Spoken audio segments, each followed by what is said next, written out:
what's up, man? How you doing, brother? What's going on, brother? Did you get something to drink? I just got one beer. I don't plan on drinking that much tonight. Alright, that's cool. We're gonna turn on some music and shit. Have some fun. Hell yeah, bro. Let's get to it. So what do you get to drink, Bubby? I just picked up a Budlight on the way over here, man. Nah. I know about the one of them man. guys. Listen, it don't matter. It's what's in the can that's gonna get me drunk. I don't care what they put on the can, man. I guess that is.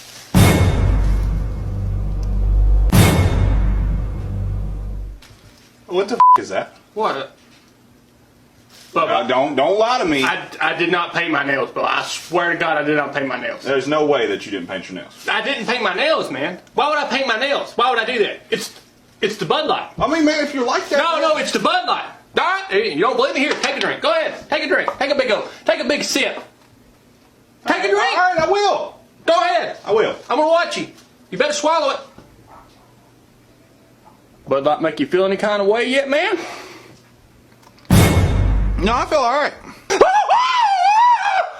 What? What the f*** you screaming for? Hey, look, hang on, look! See? Ah! Michael, something's wrong. What, man? What? I'm having feelings! What kind of feelings? I want to f*** you, Michael! Where's he going?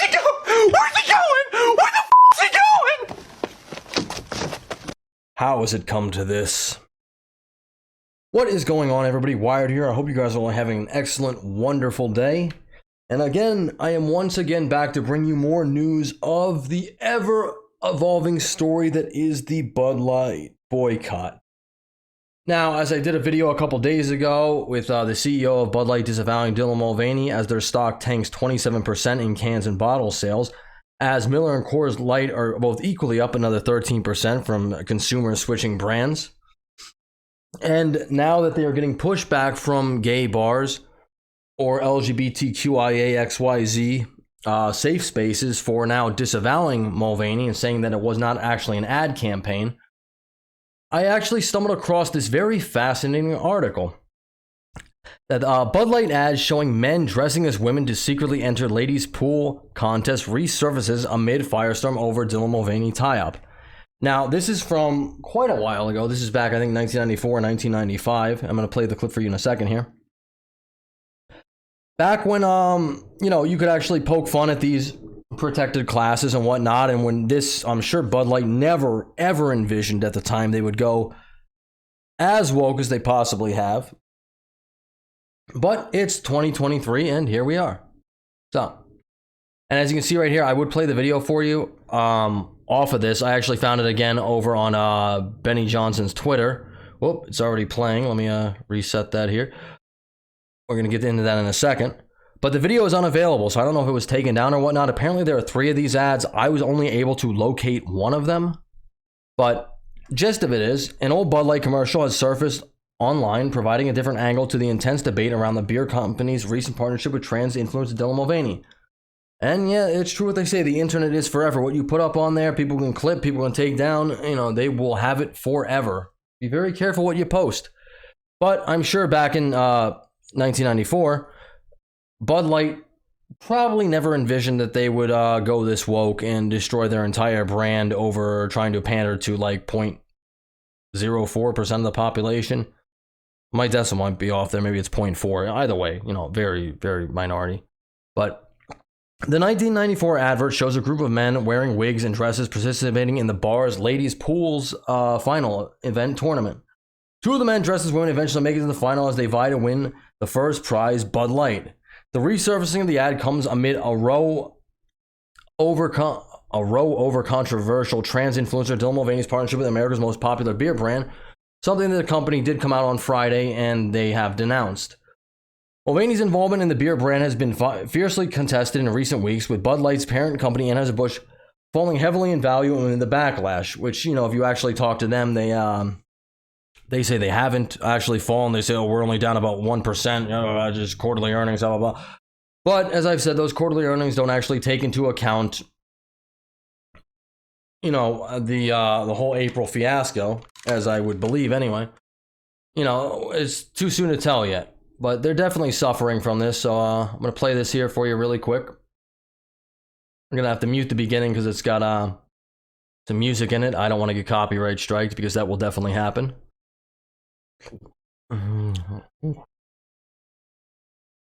Alright, keep going. You can see very clearly making fun of trans people, cross-dressers, stuff like that.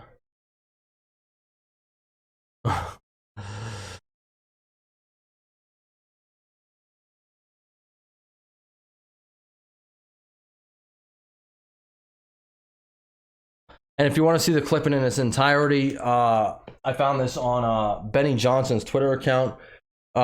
This guy's constantly posting about conservative stuff.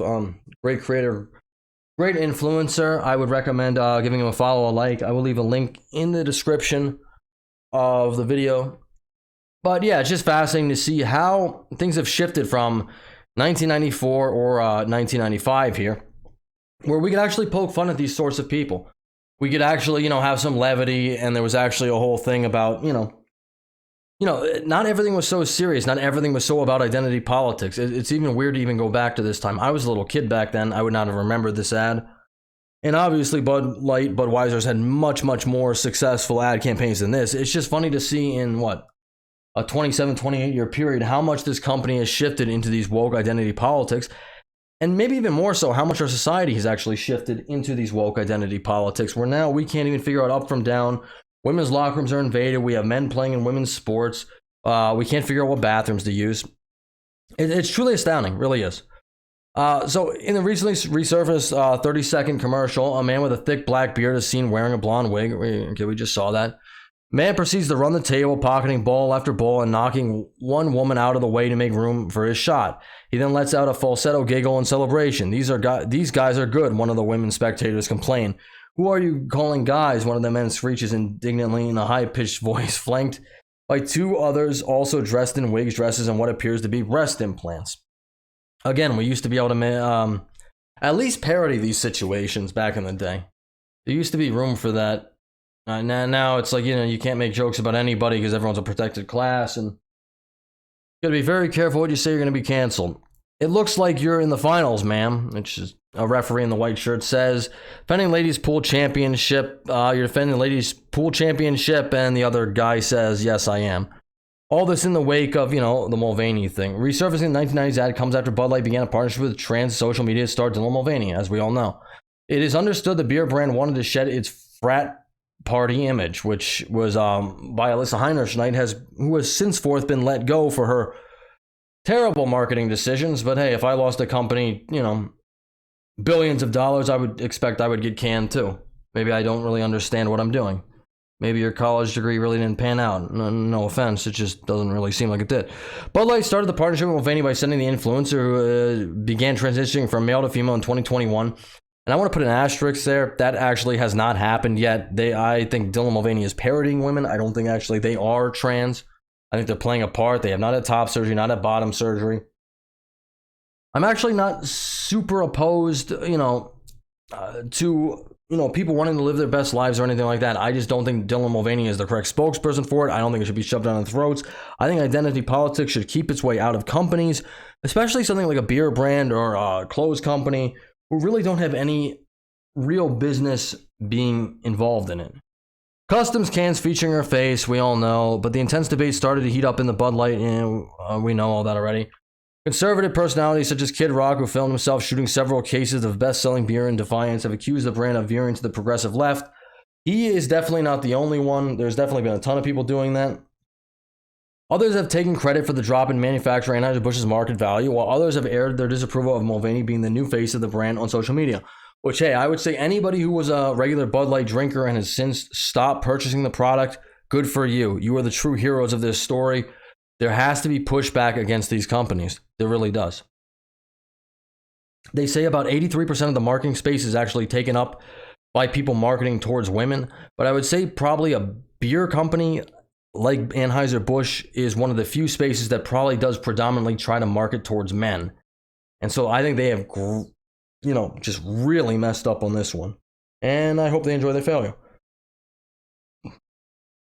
Anheuser-Busch has since issued a formal statement saying it supported Bud Light's decision to work with Mulvaney, who ballooned to internet stardom with a series of videos documenting her becoming a woman, and that's not correct, a girlhood, not womanhood. And the comments are overwhelmingly supportive. All companies, groups, lawmakers, and individuals push should go broke. Bud what? A secret? Why can't we go back to the days of the frogs?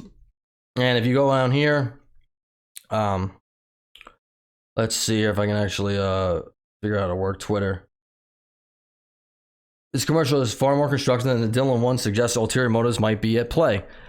It's amazing how much has changed. The only thing that remains consistent with Bud Light is the beer has always sucked. So prophetic. Wow, I remember this commercial like it was yesterday. Except that's like one of the sports that honestly can be equal between males and females, and darts and bowling. Some stuff is equal. Actually, I agree with that take.